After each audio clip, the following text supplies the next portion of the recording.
এক বছরে দেশের ইতিহাসে সবচেয়ে বেশি গণগ্রেপ্তার করেছে অধ্যাপক ইউনূসের সরকার। তারপরও বলছে পুলিশের মনোবল নেই, তাই ঠিক হচ্ছে না বাংলাদেশের আইন শৃঙ্খলা পরিস্থিতি। অধ্যাপক ইউনূসের শাসনামলের দুরবস্থা নিয়ে এমন মন্তব্য করেছেন এক সময়কার তার শুভাকাঙ্ক্ষী হিসেবে পরিচিত একটি আন্তর্জাতিক সংস্থা।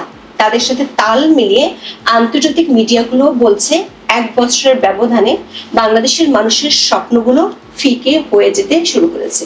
যে আন্তর্জাতিক মিডিয়া সংস্থাগুলো একসময় ডক্টর ইউনূসের প্রশংসায় পঞ্চমুখ ছিল, আজ তারাই তার সরকারের ব্যর্থতা নিয়ে সরব তুলে ধরছে হতাশাব্যঞ্জক প্রতিবেদন। প্রশ্ন উঠছে, ম্যাজিক ম্যান ইউনূসের প্রতি বিশ্বের সেই মোহ কেন উধাও হলো? কেন আর আগের মতো কাজ করছে না বিশ্বজুড়ে ছড়ানো পিয়ার নেটওয়ার্ক? দেশে জনসমর্থন যখন তলানিতে, তখন বিদেশেও কি বন্ধুহীন হয়ে পড়ছে নোবেলজয়ী সরকার? বিস্তারিত জানতে চলুন যাওয়া যাক বিশ্লেষণ।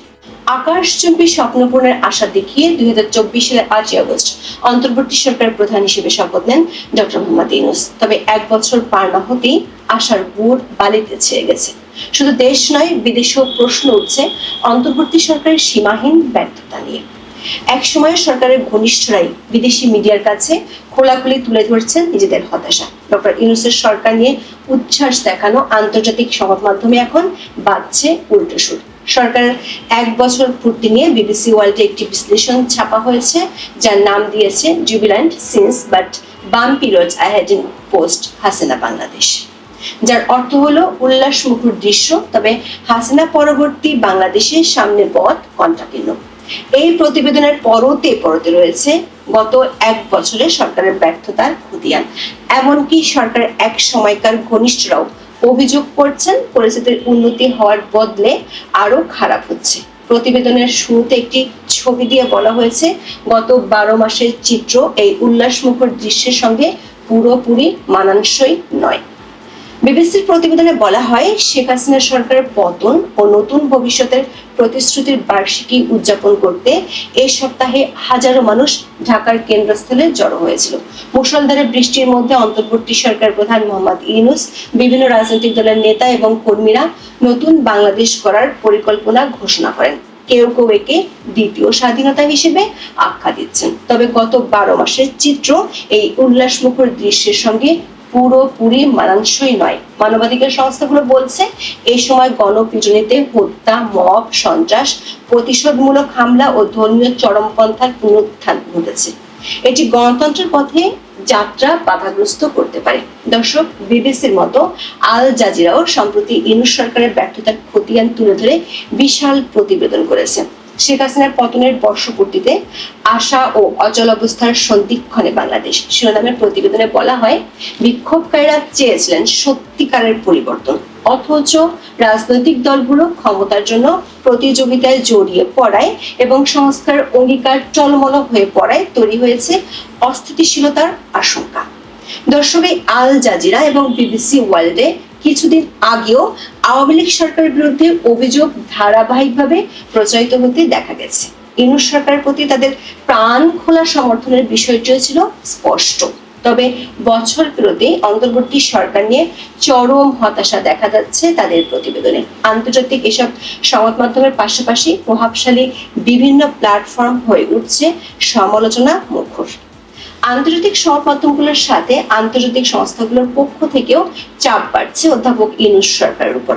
যুক্তরাষ্ট্রভিত্তিক আন্তর্জাতিক কৌশল ও নীতি নির্ধারণী একটি প্ল্যাটফর্মের নাম আটলান্টা কাউন্সিল। যুক্তরাষ্ট্রের অন্যতম শক্তিশালী এই সংস্থাটি গত 4 আগস্ট তাদের ওয়েবসাইটে বাংলাদেশ নিয়ে একটি নিবন্ধ প্রকাশ করে। শিরোনাম ছিল, সংকটময় মোড়ে বাংলাদেশের বিপ্লব, উন্মুক্ত নির্বাচনী সামনে এগোনোর সেরা পথ। নিবন্ধে অধ্যাপক ইউনূসের প্রতি সতর্ক বার্তা দেওয়া হয়েছে। নিবন্ধে বলা হয়েছে, বাংলাদেশের বিপ্লব হাতের মোয়া হয়ে গেছে। এতে সতর্ক করে বলা হয়েছে, জঙ্গি বেপরোয়া হয়ে উঠেছে, সংখ্যালঘুরা নির্যাতিত, রাজনৈতিক প্রতিদ্বন্দ্বীরা নিশানায় পরিণত হয়েছে এবং অর্থনীতি টলমল হয়ে পড়েছে। একটি অবাধ, সুষ্ঠু ও অন্তর্ভুক্তিমূলক নির্বাচন না হলে বাংলাদেশ গণতন্ত্রের দ্বার প্রান্তে নয়, নৈরাজ্যের অতল গহ্বরে চলে যাবে। আটলান্টা কাউন্সিলের গভর্নিং বডিতে আছেন বিশ্বের বিভিন্ন দেশের সাবেক 10 জন রাষ্ট্র ও সরকার প্রধান, আছেন ন্যাটোর মতো প্রভাবশালী সংস্থাগুলোর সাবেক নীতি নির্ধারকরা, যারা এক সময় অধ্যাপক ইউনূসের প্রশংসা করতেন অবলীলায়। তারাই এখন বলছেন অধ্যাপক ইউনূস যে নির্বাচন করতে যাচ্ছে সেটি যেন এক পেশে না হয়, সব দলের অংশগ্রহণ তাতে নিশ্চিত করতে হবে। আটলান্টা কাউন্সিল বলছে 1 বছর আগে বাংলাদেশ যেন স্বস্তির নিঃশ্বাস ফেলেছিল কেবল সাহসকে অস্ত্র করে শিক্ষার্থী ও নাগরিকেরা ঢাকার রাস্তায় নেমেছিলেন। এক ঝড়ো বর্ষায় ভেসে গিয়েছিল প্রধানমন্ত্রী শেখ হাসিনার 15 বছরের শাসন। তবে বর্ষার জল এখন শুকিয়ে গেছে, উদযাপনের আড়ালে চুরি হয়ে গেছে বিপ্লব। দ্রুত একটি অবাধ, সুষ্ঠু ও অন্তর্ভুক্তিমূলক নির্বাচন না হলে অরাজকতার চরম পর্যায়ে চলে যাবে বাংলাদেশ। দর্শক, আন্তর্জাতিক মিডিয়ার সংস্থাগুলোর সবচেয়ে বড় উদ্বেগগুলোর মধ্যে একটি হলো বাংলাদেশের ধর্মীয় চরমপন্থার ক্রমবর্ধমান প্রভাব। হাসিনার আমলে যারা কোণঠাসা ছিল তারা এখন সাহসী হয়ে উঠেছে। আটলান্টিক কাউন্সিলের নিবন্ধে উগ্রপন্থীদের পেছনে সরকারের প্রত্যক্ষ ও পরোক্ষ ইন্ধনের অভিযোগও তোলা হয়েছে।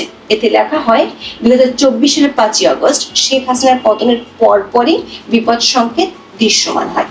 দেশ জুড়ে ধর্মীয় উগ্রবাদীরা ভাস্কর্য ও শিল্পকর্ম ভেঙে ফেলে। এর পরপরই আল কায়েদার অফিসিয়াল মিডিয়া আজ সাহাব এক বার্তায় ঘটনাগুলোকে মুসলমানদের বিজয় হিসেবে ঘোষণা দেয়। সেখানে বাংলাদেশকে ইসলাম বিজয়ের আঞ্চলিক আশার বাতিঘর হিসেবে তুলে ধরা হয়েছে।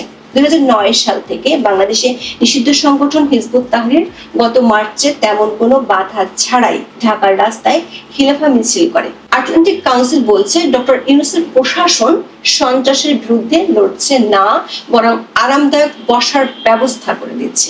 প্রধান উপদেষ্টা মোহাম্মদ ইউনূস আশ্বাস দিলেও প্রমাণ উল্টো কথা বলছে। আটলান্টা কাউন্সিলের নিবন্ধে বলা হয়, অন্তর্বর্তী সরকারের প্রথম পদক্ষেপে ছিল আনসার আল ইসলামের প্রধান নেতা জসিমউদ্দিন রহমানের বিরুদ্ধে মামলা প্রত্যাহার। এছাড়া শীর্ষ উগ্রপন্থী সহ 15,000-এর বেশি আসামি তড়িঘড়ি করে জামিনে মুক্তি পান।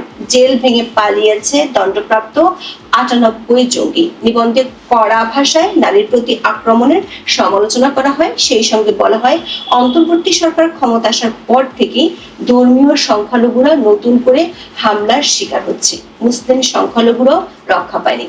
বহু সুফি মাজার ও আহমদিয়া মসজিদ ঘুরিয়ে দেওয়া হয়েছে। এসব নিয়ে প্রশ্ন উঠলে ডক্টর ইউনূস সবগুলোকে স্রেফ রাজনৈতিক হামলা বলে দায় এড়ানোর চেষ্টা করেছেন। নিবন্ধে বলা হয়, তার এই ব্যাখ্যা মোটেই ঘটনার দায় মুক্তি দেয় না। সরলভাবে যদি মনেও করা হয় সংখ্যালঘুরা ঐতিহ্যগতভাবে ক্ষমতাচ্যুত আওয়ামী লীগের সমর্থক, তারপরেও বলতে হবে তারা এখন রাষ্ট্রের উদাসীনতার কারণে হামলার নিশানায় পরিণত হচ্ছে। এতে বলা হয়, শেখ হাসিনার পতনের পর খুন ও সংশ্লিষ্ট অভিযোগে 3 লাখেরও বেশি মানুষের বিরুদ্ধে মামলা হয়েছে। সাংবাদিক, মানবাধিকার কর্মী, তারকা সহ সাবেক সরকারের ঘনিষ্ঠদের লক্ষ্য করেই মামলাগুলো সাজানোর অভিযোগ রয়েছে। আইন শৃঙ্খলা পরিস্থিতি ভয়াবহভাবে অবনতি দৃশ্যমান। সর্বোচ্চ অপরাধ, রাস্তায় দাঁড়িয়ে বেড়াচ্ছে জনতা। অন্তর্বর্তী সরকার দায়িত্ব নেওয়ার পর থেকে পিটিয়ে হত্যার 179টি ঘটনা ঘটেছে।